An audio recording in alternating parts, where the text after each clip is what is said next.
Audio Jungle.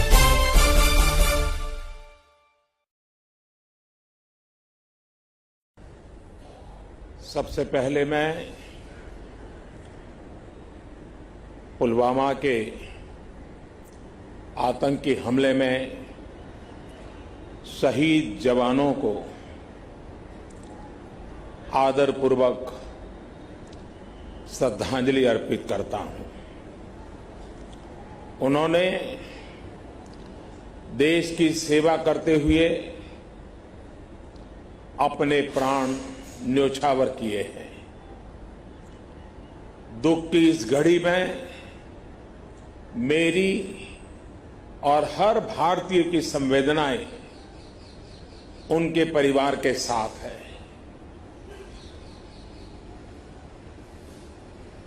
इस हमले की वजह से देश में जितना आक्रोश है, लोगों का खून खौल रहा है, ये मैं भली भांति समझ पा रहा हूं। इस समय जो देश की अपेक्षाएं हैं,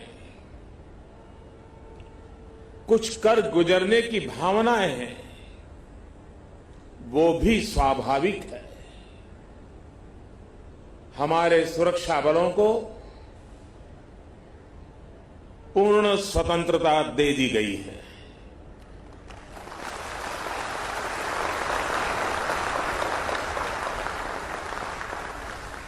हमें अपने सैनिकों के शौर्य पर,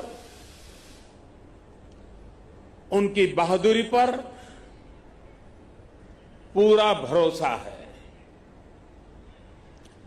मुझे पूरा भरोसा है कि देशभक्ति के रंग में रंगे लोग सही जानकारियां भी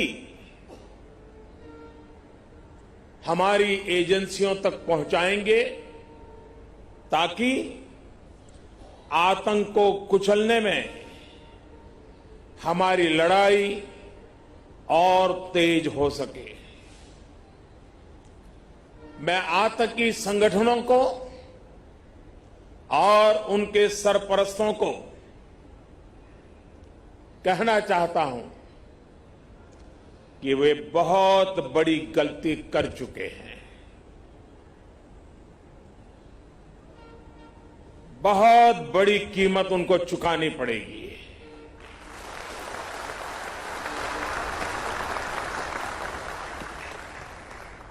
मैं देश को भरोसा देता हूं कि हमले के पीछे जो ताकतें हैं, इस हमले के जो भी गुनहगार हैं, उन्हें उनके किए की सजा अवश्य मिलेगी।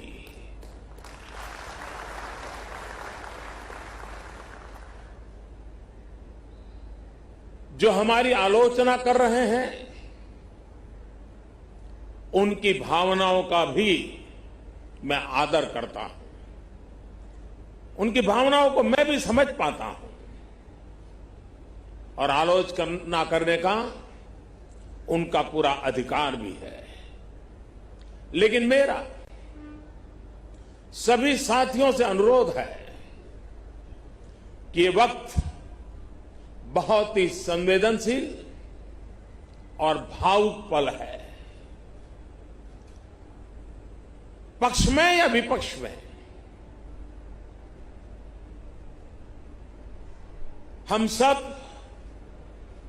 राजनीतिक छींटाकशी से दूर रहें। इस हमले का देश एकजुट होकर के मुकाबला कर रहा है। देश एक साथ है, देश का एक ही स्वर है और यही विश्व में सुनाई देना चाहिए, क्योंकि लड़ाई हम जीतने के लिए लड़ रहे हैं।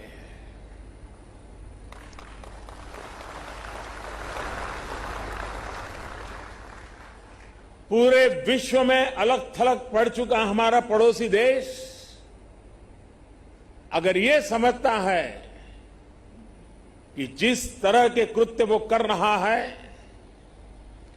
जिस तरह की साजिश रच रहा है, उससे भारत में अस्थिरता पैदा करने में सफल हो जाएगा, तो वो ख्वाब हमेशा हमेशा के लिए छोड़ दे। वो कभी ये नहीं कर पाएगा और न कभी ये होने वाला है।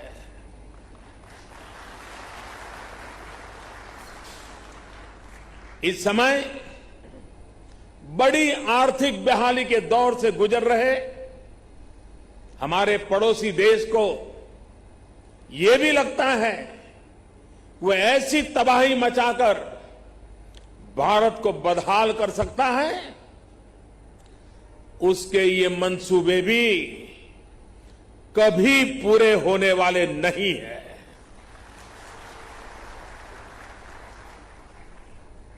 वक्त ने सिद्ध कर दिया है कि जिस रास्ते पर वो चले हैं वो तबाही देखते चले हैं, और हमने जो रास्ता अख्तियार किया है वो तरक्की करता चला जा रहा है।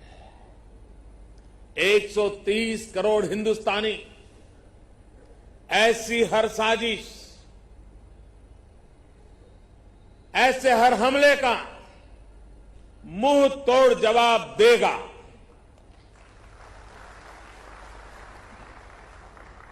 कई बड़ों देशों ने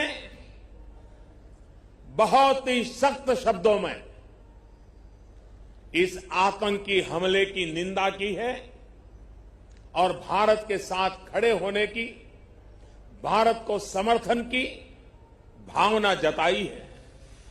मैं उन सभी देशों का आभारी हूं और सभी से आह्वान करता हूं कि आतंकवाद के खिलाफ सभी मानवतावादी शक्तियों को एक होकर के लड़ना ही होगा। मानवतावादी शक्तियों ने एक होकर के आतंकवाद को परास्त करना ही होगा। आतंक से लड़ने के लिए जब सभी देश एक मत, एक स्वर, एक दिशा से चलेंगे तो आतंकवाद कुछ पल से ज्यादा नहीं टिक सकता है। साथियों, पुलवामा हमले के बाद अभी मनस्थिति और माहौल दुख के साथ आक्रोश से भरा हुआ है। ऐसे हमलों का देश डटकर मुकाबला करेगा, यह देश रुकने वाला नहीं है। हमारे वीर शहीदों ने अपने प्राण की आहुति दी है और देश के लिए मर मिटने वाला हर शहीद दो सपनों के लिए जिंदगी लगाता है। पहला, देश की सुरक्षा, दूसरा, देश की समृद्धि। मैं सभी वीर शहीदों को उनकी आत्मा को नमन करते हुए, उनके आशीर्वाद लेते हुए मैं फिर एक बार विश्वास जताता हूं कि जिन दो सपनों को लेकर के उन्होंने जीवन को आहूत किया है, उन सपनों को पूरा करने के लिए हम जीवन का पल पल खपा देंगे। समृद्धि के रास्ते को भी हम और अधिक गति दे करके, विकास के रास्ते को और अधिक ताकत दे करके हमारे इन वीर शहीदों की आत्मा को नमन करते हुए आगे बढ़ेंगे।